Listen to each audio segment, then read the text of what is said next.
का कन कन बोले श्री राधा राधा, श्री राधा राधा।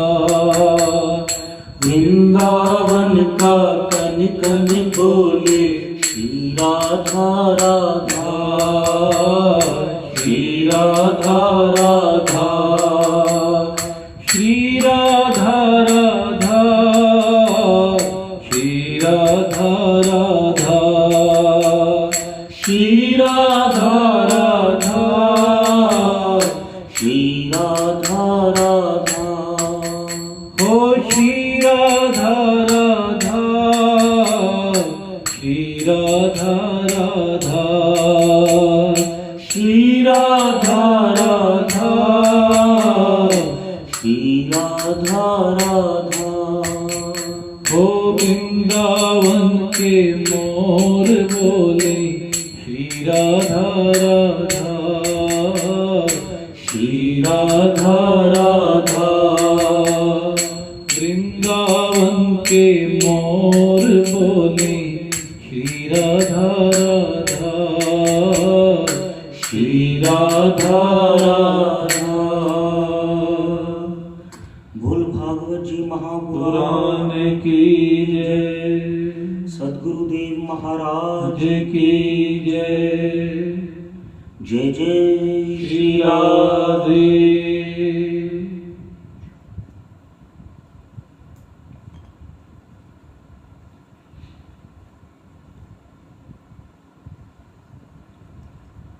भगवान कृष्ण उद्धव के पूछने पर कि प्रभु आपके गोलोक धाम प्रस्थान करने के बाद हम जैसे भक्तजनों के लिए आपके क्या दिशा निर्देश हैं। भक्त किस तरह शांति को प्राप्त होंगे, इस मोह जंजाल से अपने आप को छुड़ा पाएंगे।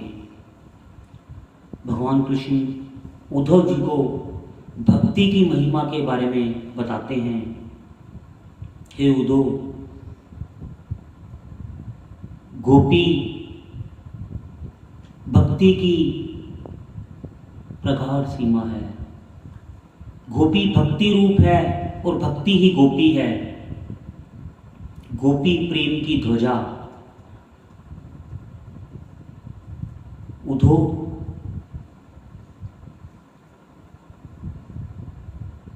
ब्रज के अंदर गोपियों ने जो प्रेम लीला की है, जिस भाव से मेरे को प्रेम किया है, मेरी भक्ति की है, यदि कलयुग का मानव उन्हीं गोपियों की भांति मेरे को अपना सर्वस्व देकर मेरी ही शरण में आ जाएगा, तो निश्चित तौर पे उसको मेरी ही प्राप्ति होगी।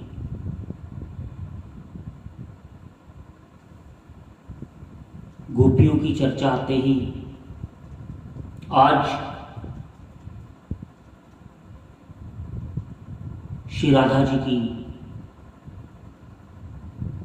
चर्चा आती है। श्री राधा जी निगुण निकुंज के अंदर एक तक अपने नेत्रों को भ्रिकुटी में लगाए, शांत स्वभाव, मुख पर उदासी, उदासी के साथ भी एक अनोखा तेज राधा जी के मुखारबिंद पर, नेत्रों को बिल्कुल भी नहीं झपकती हैं। क्यों नहीं झपकती श्री जी अपने नेत्रों को?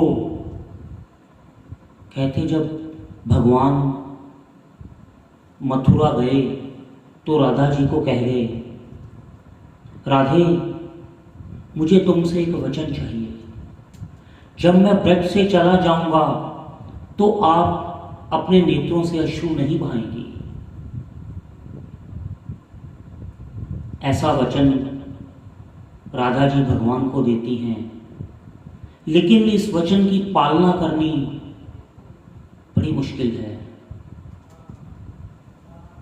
प्रियतम के वियोग के अंदर प्रिया अपने हृदय के भाव को नेत्र अश्रुओं द्वारा भी ना बहा सके, यह असंभव है। लेकिन कान्हा को वचन दिया है तो राधा जी अपने नेत्रों से अश्रु नहीं बहा सकती। विरह की पीड़ा में उनके नेत्र भर आते हैं, लेकिन अपने पलकों को नहीं झपकती कि अगर इन पलकों को झपकूंगी तो वो अश्रुओं की धारा आंखों से बाहर आ जाएगी। पलकें खुली हैं, आंखें प्रेम अश्रुओं से भीगी हुई हैं। खुली आंखें, प्रेम के अश्रु, श्री जी के नेत्रों का रंग लाल हो गया है। सखियां पूछती हैं आज राधा से, राधा जी ये आज अपनी आंखों को कौन से रंग में रंगाया हुआ है?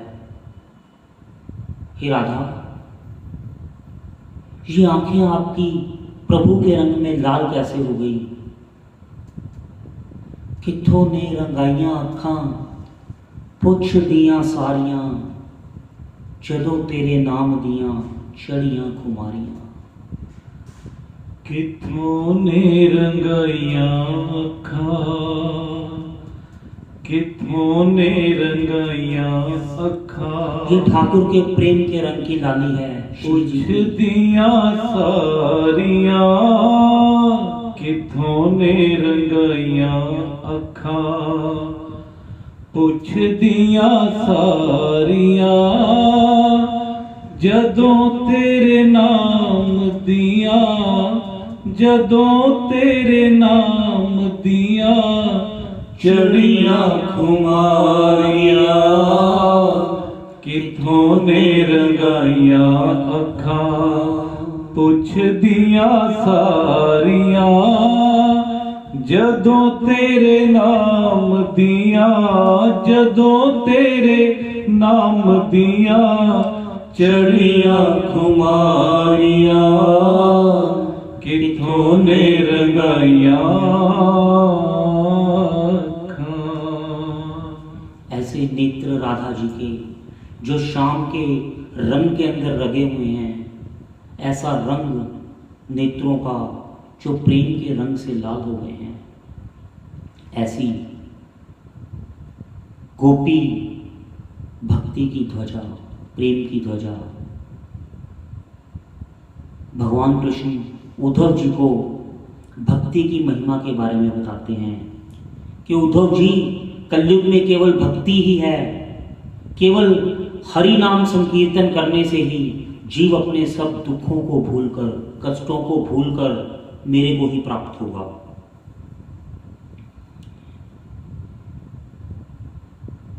गोपियों जैसी भक्ति ना ही कोई कर सका है और शायद ना ही कोई कर सकता। एक वक्त की बात है कि भगवान के उदर के अंदर बड़ी जोर की पीड़ा हुई। इतनी पीड़ा हुई कि द्वारिका के सभी वैद्य उस पीड़ा को मिटाने में असफल हो गए। सभी भगवान की रानियां, रुक्मिणी जी, सत्यभामा, लक्ष्मणा, कालिंदी बहुत चिंतित है कि कुछ भी ऐसा मार्ग हो जिससे हमारे प्रभु के उधर की पीड़ा मिट जाए, उनको आनंद मिले। लेकिन आज पीड़ा का निवारण नहीं होगा। वहां पर एक संत आए, उन्होंने भगवान की पीड़ा का कारण पूछा। भगवान बहुत दर्द से चिल्ला रहे हैं लेकिन कुछ भी बोल नहीं पा रहे। संत ने कहा, भगवान की पीड़ा का एक इलाज है। यदि कोई भगवान का भक्त अपने चरणों की रज को लेकर भगवान के मस्तक पर लगा दे तो इस भगवान की पीड़ा, श्री कृष्ण की पीड़ा समाप्त हो सकती है। ऐसा सुनते ही रुक्मिणी जी, सत्यभामा सब दौड़ी आई, आप हमारी चरण रज भगवान के मस्तक पर लगा दो और भगवान की पीड़ा को खत्म करो। संत कहते हैं, लेकिन एक शर्त है, जिस भी भक्त की चरण रज भगवान के मस्तक पर धारण की जाएगी ना, उसको 3 जन्मों तक नर्क में वास करना पड़ेगा। जब ऐसी बात आती है तो सभी रानियां कहती हैं, कोई और मार्ग बताइए महात्मा, कुछ और मार्ग भी तो होगा, प्रभु की पीड़ा खत्म की जाए। ये बात सारे ब्रज में भी फैल जाती है। संत ब्रज में जाते हैं, कोई ऐसा भक्त है जो ठाकुर की पीड़ा को खत्म कर दे। श्री राधा जी के पास जब ये बात आती है तो राधा जी कहती हैं, अभी मेरे चरणों की रज आप ले जाइए, जिससे मेरे प्रियतम की पीड़ा समाप्त हो। अरे 3 जन्म तो क्या, मैं 100 जन्म भी नरकों में रहने को तैयार हूं, लेकिन मेरे प्रभु की पीड़ा को जल्द से जल्द दूर किया जाए। ऐसी हैं गोपियां, ऐसा उनका प्रेम, जो अपने प्रियतम के सुख के लिए अपने जीवन के लिए नर्क और स्वर्ग में कोई भेद नहीं समझती। नर्क क्या है, हम तो 100 जन्म भी नर्क में जाने को तैयार हैं, अगर एक क्षण के अंदर मेरे ठाकुर की पीड़ा दूर हो जाए। अगर हमारा कोई भी कार्य एक क्षण के लिए हमारे भगवान को आनंद दे सके तो हमें कुछ नहीं चाहिए। ऐसा प्रेम ईश्वर के साथ हो, वही भक्ति है। हमें अपने सुख की कल्पना नहीं करनी चाहिए, अपने ठाकुर जी के लिए। हमारे ठाकुर को क्या पसंद है, उनको किस चीज से आनंद मिलेगा, हमें उसका ध्यान रखना चाहिए। जब कभी हम वृंदावन बांके बिहारी जी, राधा वल्लभ लाल जी के दर्शन के लिए जाते हैं तो हम भेंट स्वरूप कई बार वस्त्र लेके जाते हैं या कुछ भी लेकर जाते हैं। हम कभी ये नहीं सोचते कि कौन सी ऋतु चल रही है, कौन सा वस्त्र हमने पसंद किया है, सिर्फ मूल्य की तरफ ध्यान होता है, मैंने इतना महंगा लिया। और सही भक्ति उन गोपियों की है जो वो ये देखती हैं कि क्या उस ऋतु के अनुसार ये भगवान के लिए ठीक है। मंदिर के बाहर खड़े रहते हैं कि भगवान इनको धारण करेंगे, गोसाई जी इनको पढ़ा दीजिए मेरे ठाकुर जी को, मैं देखना चाहता हूं। सबसे बड़ी बात तो है कि ठाकुर जी की कृपा से हमारे अंदर ऐसे भाव तो जागे कि आज हम अपने भगवान के लिए कुछ लेके जा सकें।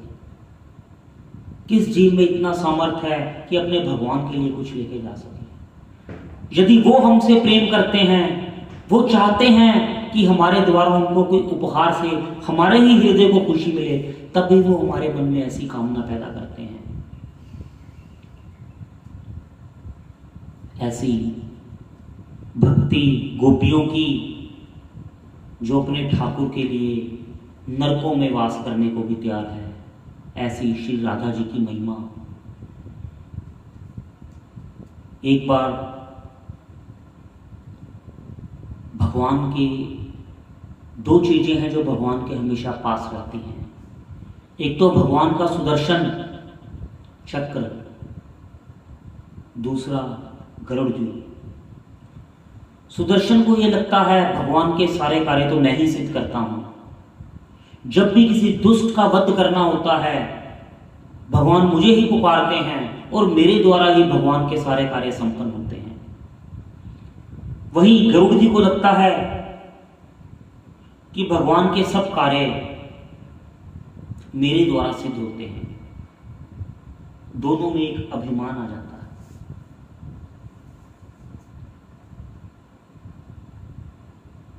एक प्रश्न और भी किया जाता है कि भगवान की पत्नी तो रुक्मणी जी हैं, तो मंदिर में भगवान के साथ श्री राधा जी ही क्यों विराजमान हैं?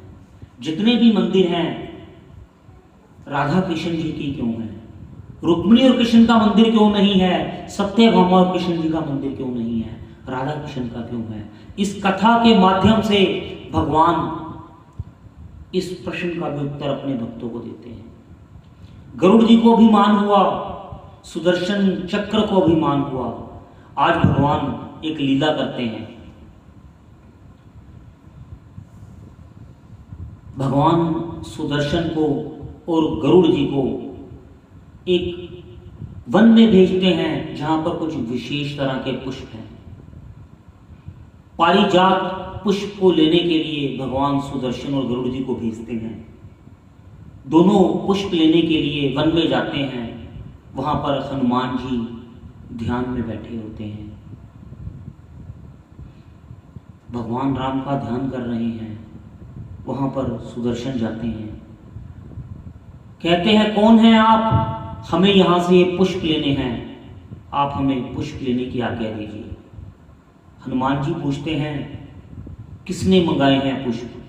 अरे जो हमारे तुम जानते नहीं, जो पूरे ब्रह्मांड के त्रिलोकी के भगवान हैं, द्वारिकाधीश भगवान श्री कृष्ण ने ये मंगवाए हैं।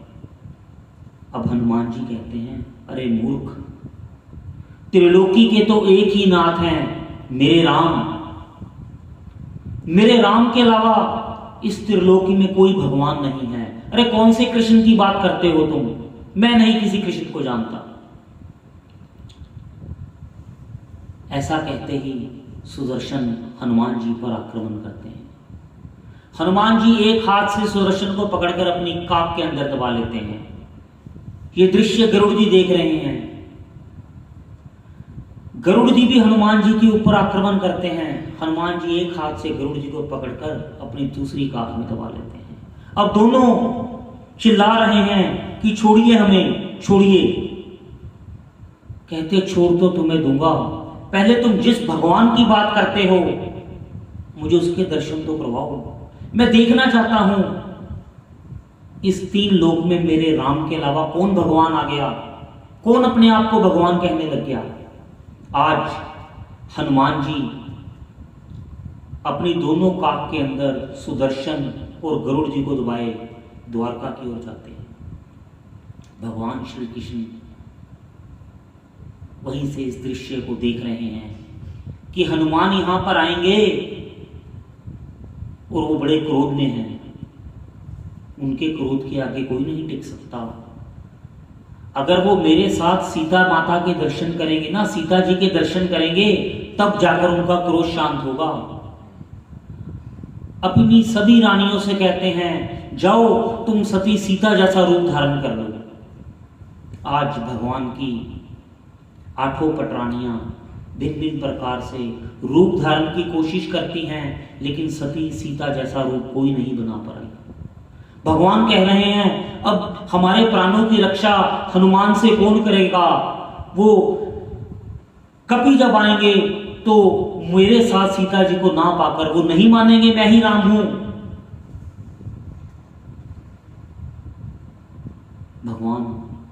जब भगवान की आठों पटरानियां श्री सीता जी के रूप धारण करने में समर्थ नहीं होती तो अपने नेत्रों को बंद करके श्री राधा जी को सुमरन करते हैं। हे राधे, आप आइए, आप ही मेरे कष्ट को दूर कर सकती हैं। भगवान श्री राधा जी को आराधना करते हैं। जिसकी आराधना, गोपी की आराधना स्वयं भगवान करते हैं। आज जैसे ही भगवान श्री राधा जी को याद करते हैं, उसी क्षण राधा जी सती सीता के रूप में वहीं पर प्रकट हो जाती है। वहां से हनुमान आ रहे हैं। आज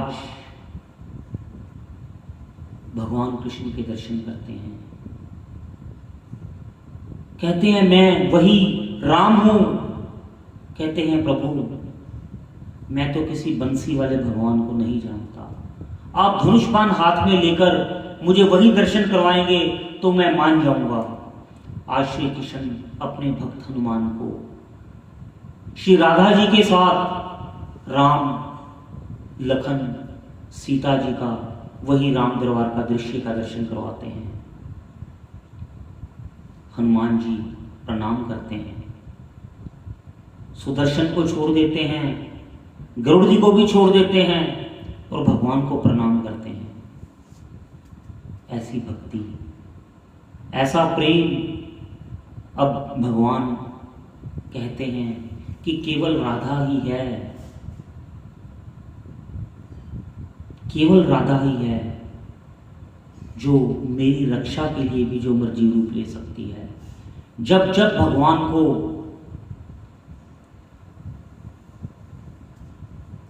किसी भी तरह की ज़रूरत पड़ती है, जो भगवान के काम आए, वो श्री राधा जी हैं। तो भगवान आज वरदान देते हैं कि संसार में मेरे और राधा जी के मंदिर बनाए जाएंगे। यही कारण है कि आज विश्व भर में राधा और कृष्ण जी के मंदिर बनाए जाते हैं। बोले राधा कृष्ण भगवान की जय। इस प्रकार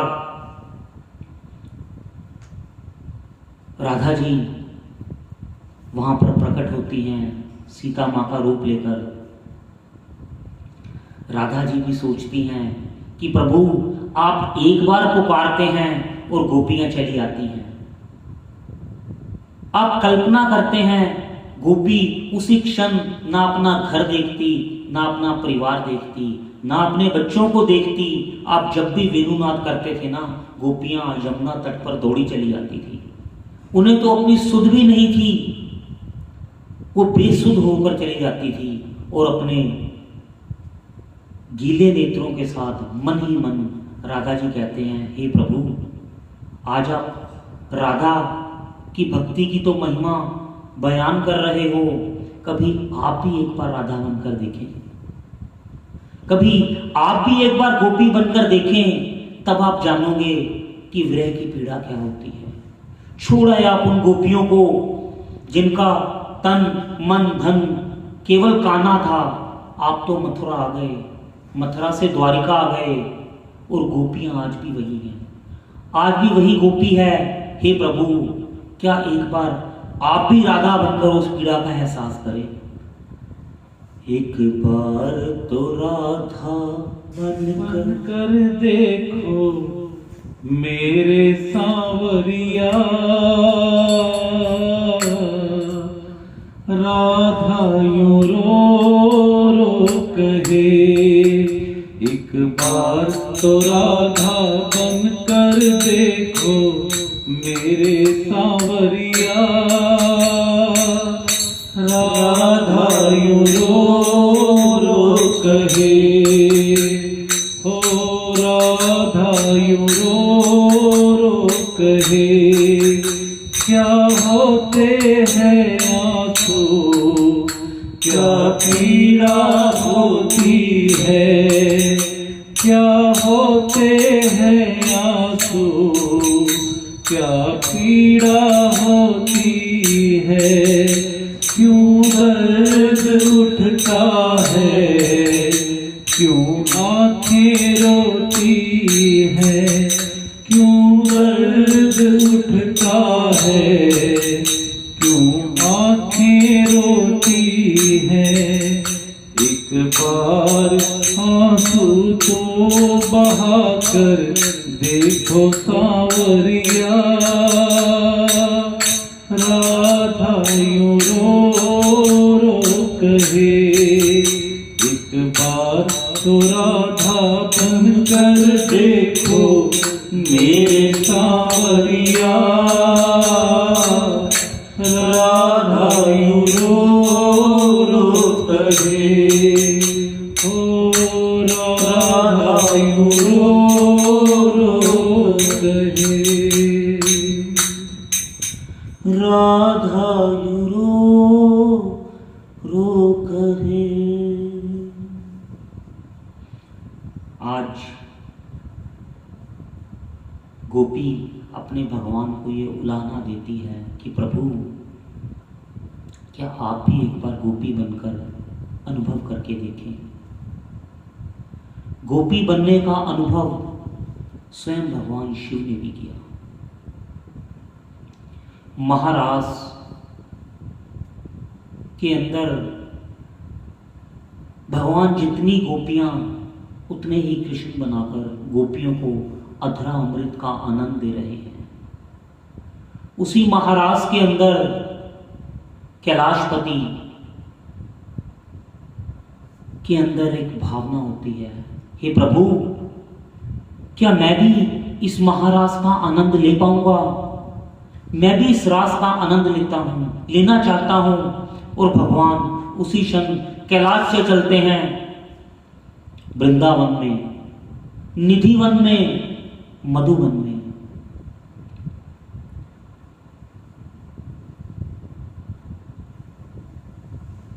पार्वती जी कहती हैं, प्रभु वहां पर तो केवल स्त्रियां ही जा सकती हैं, आपको महारास में जाने की आज्ञा नहीं मिलेगी। भगवान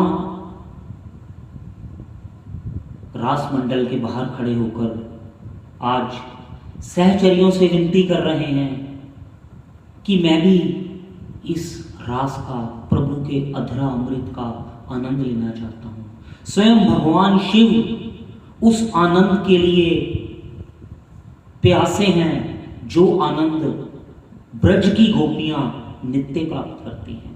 भगवान शिव भी उस आनंद को पीने के लिए, लेने के लिए ललायित हैं। भगवान शिव आज श्री राधा जी से वंदना करते हैं, कदा करिष्यसि मां कृपा कटाक्ष भाजनम। राधा कृपा कटाक्ष के अंदर भगवान शिव श्री राधा जी की स्तुति करते हैं कि आप मुझ पर कृपा कीजिए ताकि मैं भी इस महारास के अंदर आकर प्रभु के साथ इस लीला का आनंद ले सकूं। सहचरियां कहती हैं कि आप पहले गोपी बन जाइए।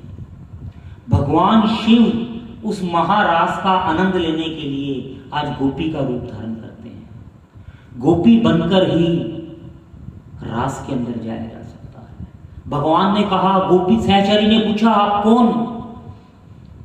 शिव ने कहा, मैं शिव। गोपी ने कहा, यहां पर दो नहीं जा सकते। भगवान ने कहा, दो कहां हूं? कहते या तो ये मैं है या शिव है। तो जैसे ही भगवान शिव गोपी बन गए, वहां पर द्वैत नहीं है, एक ही है। कृष्ण ही गोपी हैं, कृष्ण ही कृष्ण हैं। आज भगवान शिव गोपी बनकर महारास के अंदर प्रभु के अधरामृत का पान करते हैं और कहते हैं, आज भी श्रीधाम वृंदावन में गोपेश्वर महादेव बनकर भगवान शिव वहां पर विराजमान है। ऐसी गोपियों ने भक्ति का ऐसा पाठ पढ़ाया, वरना ये संसार भक्ति को जान ही ना पाता। ऐसा प्रेम का पाठ, ऐसा भक्ति का पाठ गोपियों के माध्यम से भगवान हमें देते हैं। इसके बाद हम जानेंगे कि श्रीमद् भागवत में हमने क्या क्या चर्चा की।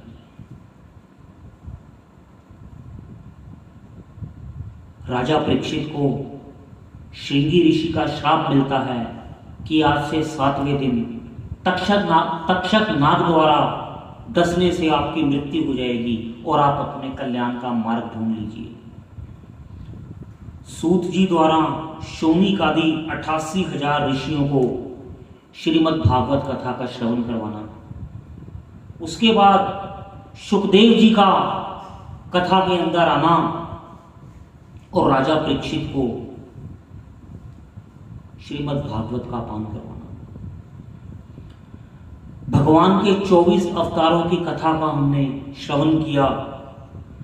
कर्दम ऋषि और देवहूति जी का विवाह और उनके यहाँ कपिल मुनि पुत्र रूप में आए और कपिल मुनि द्वारा अपनी माता देवहूति को सांख्य ज्ञान, इस कथा का हमने श्रवण किया। महाभारत के युद्ध के बाद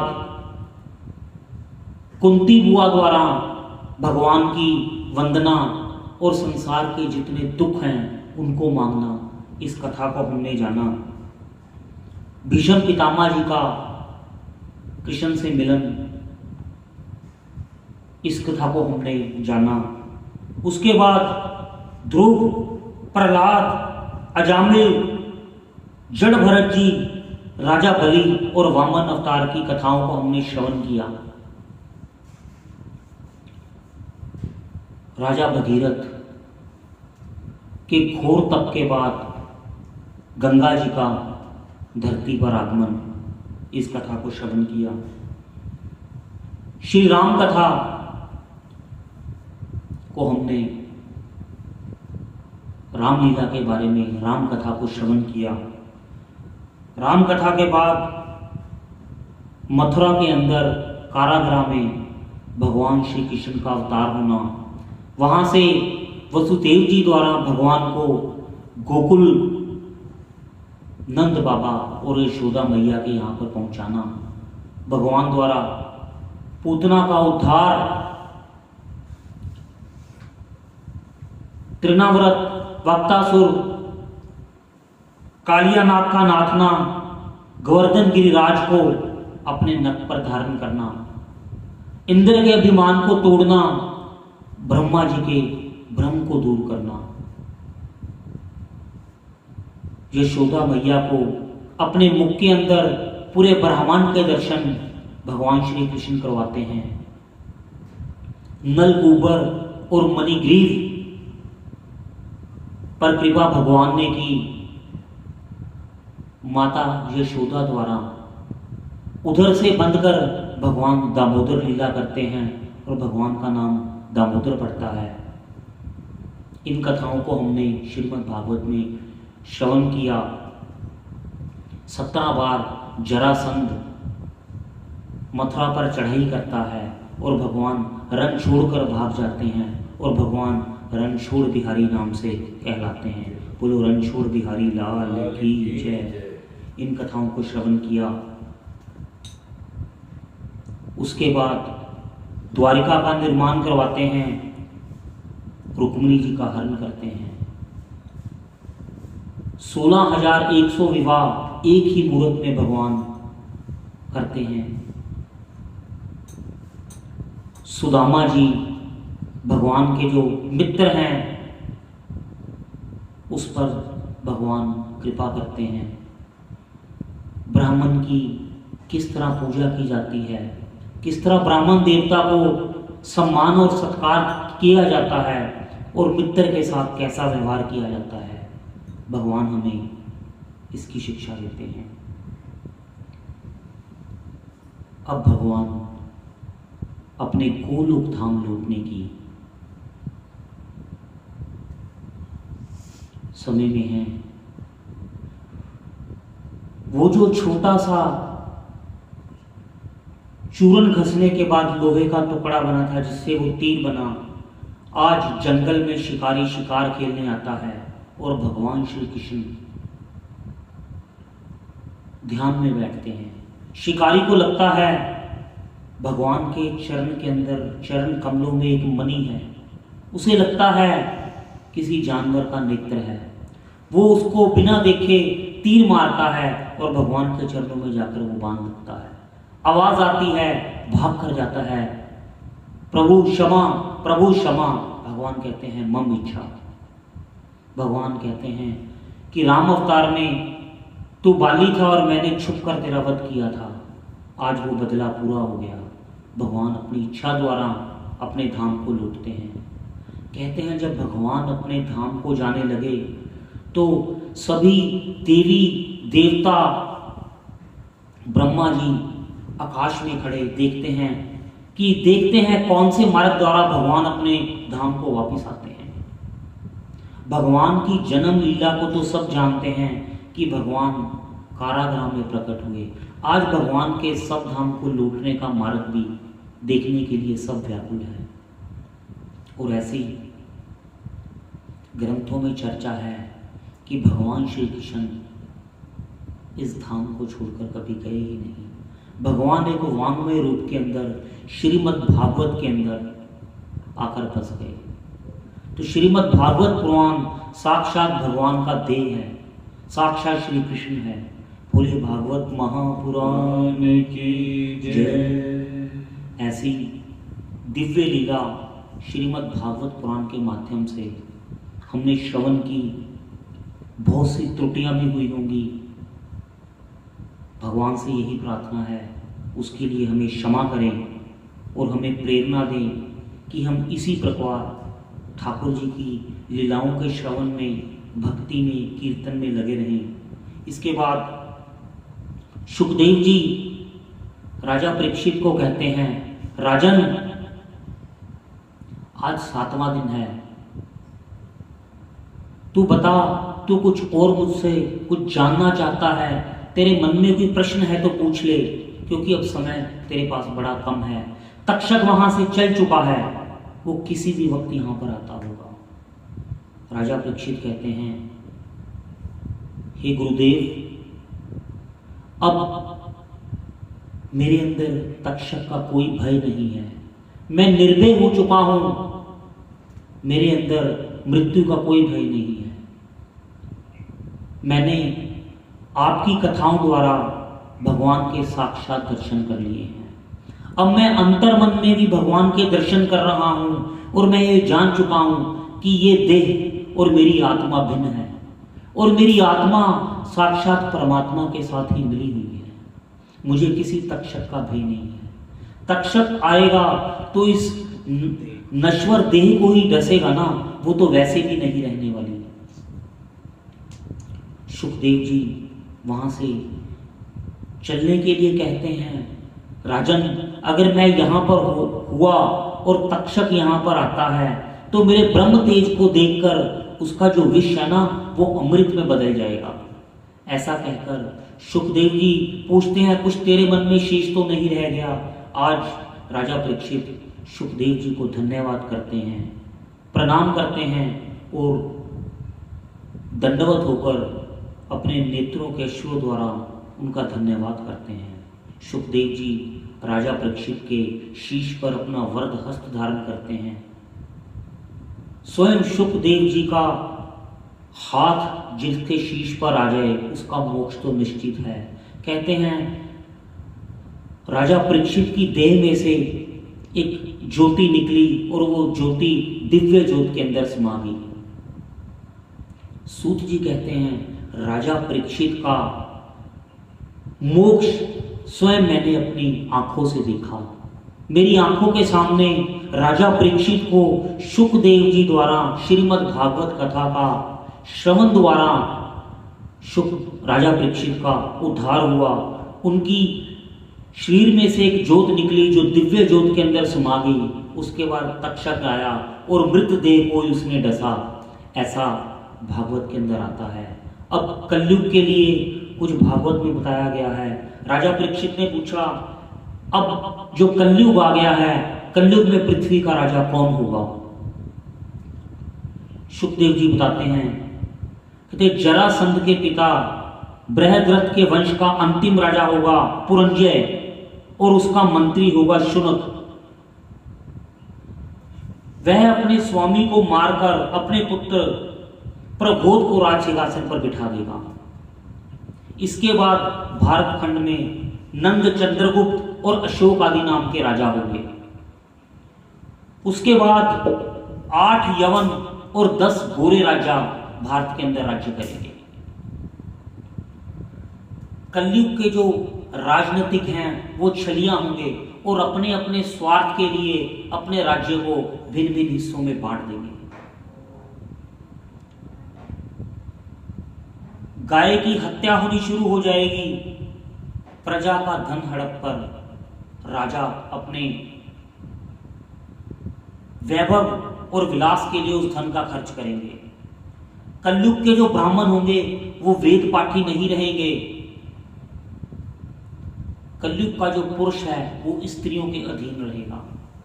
केवल अपने स्वार्थ के लिए धन कमाना ही मात्र धर्म रह जाएगा। किसी भी विधि द्वारा अधिक से अधिक धन हम कमा ले, ऐसा ही लोगों की भावना रह जाएगी। धर्म आचार बहुत कम हो जाएगा। तब हे राजन, कलयुग के अंत में धर्म की रक्षा के हेतु भगवान कल की अवतार धारण करेंगे। इस तरह भगवान कलयुग के बारे में बताते हैं और आज संसार में वैसा ही हो रहा है। श्रीमद् भागवत में ये सब चीजें पहले ही बता दी गई हैं, लेकिन एक चीज कलयुग के अंदर बहुत अच्छी है। हे राजन, कलयुग के अंदर एक चीज बहुत अच्छी है जो बाकी और युगों में नहीं थी। कलयुग में जो भी कृष्ण कीर्तन करेगा उसके घर कली कभी नहीं आएगा। कली से बचने का मात्र एक ही उपाय है, कृष्ण कीर्तन, हरि नाम, हरि नाम, हरि नाम केवलम। केवल हरि नाम द्वारा, जो यज्ञ द्वारा लोग बड़े बड़े यज्ञों द्वारा ईश्वर की प्राप्ति करते थे, दान द्वारा प्राप्ति करते थे, और कलयुग में एक ये गुण है कि यहाँ केवल भगवान का नाम लेकर ही वही गति पाई जा सकती है जो त्रेता में और द्वापर में कठोर यज्ञ और तप द्वारा पाई जाती थी। तो ऐसा कलयुग के अंदर गुण बनाते हैं। इसी के साथ ही हम श्रीमद् भागवत जी को आज की कथा में विराम देते हैं और श्रीमद् भागवत पुराण से यही प्रार्थना करते हैं कि हम पर ऐसी ही कृपा करना कि ये नित्य कीर्तन, नित्य हरि नाम हमारी जीवा पर आता रहे, हमारा मन संसारिक विषयों से हटकर श्रीमद् भागवत पुराण श्री कृष्ण के चरणों में लगा रहे। श्री राधा जी से यही प्रार्थना है कि हमारे इस मन को आप श्री कृष्ण के चरणों में लगा दें। गोविंद राधे माधवा गोपाल राधे माधवा, गोविंद राधे माधवा गोपाल राधे माधवा, गोविंद राधे माधवा गोपाल राधे माधवा, गोविंद राधे माधवा गोपाल राधे माधवा, गोविंद राधे माधवा गोपाल राधे माधवा, गोविंद राधे माधवा, गोपाल राधे माधवा, गोविंद राधे माधवा गोपाल राधे माधवा, गोविंद राधे माधवा गोपाल राधे माधवा, राधा राधा राधा राधा राधा राधा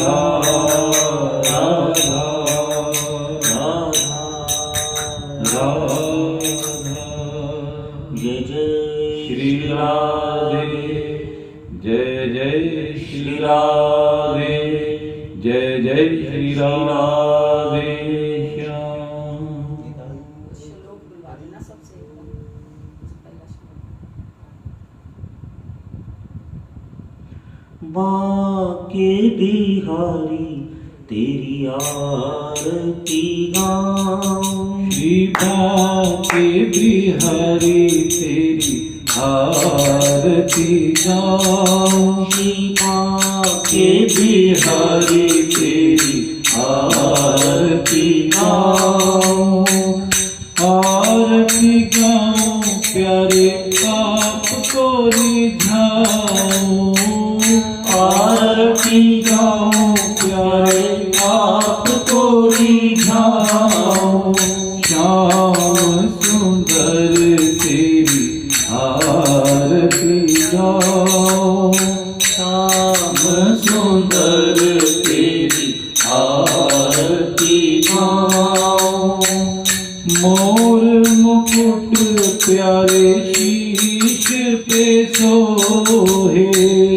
मोर मुकुट प्यारे शीश पे सोहे, प्यारी बंसी मेरो मन मोहे, प्यारी बंसी मेरो मन मोहे, देख छवि बलिहारी में जाऊं, बाके बिहारी तेरी आरती गाऊं, चरणों से निकली गंगा प्यारी, चरणों से निकली गंगा प्यारी, जिसने सारी दुनिया तारी, जिसने सारी दुनिया तारी, मैं उन चरणों के दर्शन पाऊं, श्री बाके बिहारी तेरी आरती गाऊं।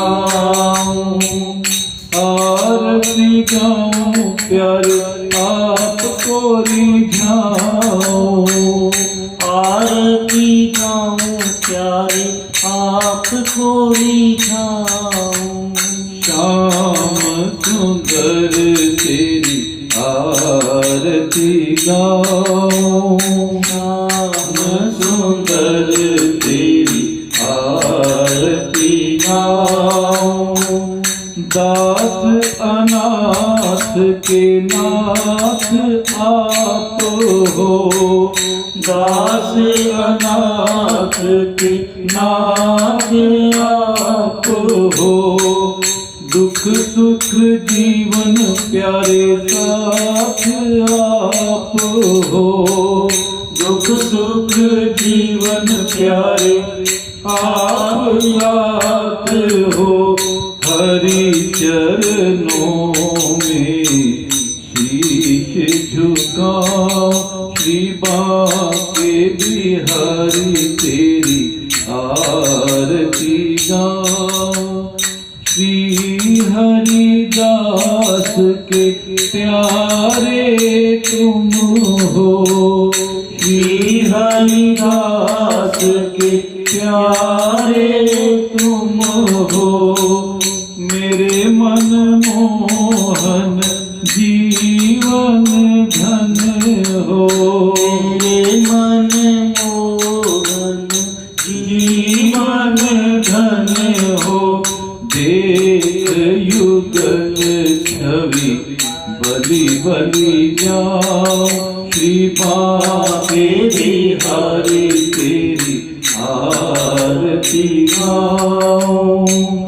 बांके बिहारी तेरी आरती गाऊं। बोल बांके बिहारी लाल की जय। बोल वृंदावन धाम की जय।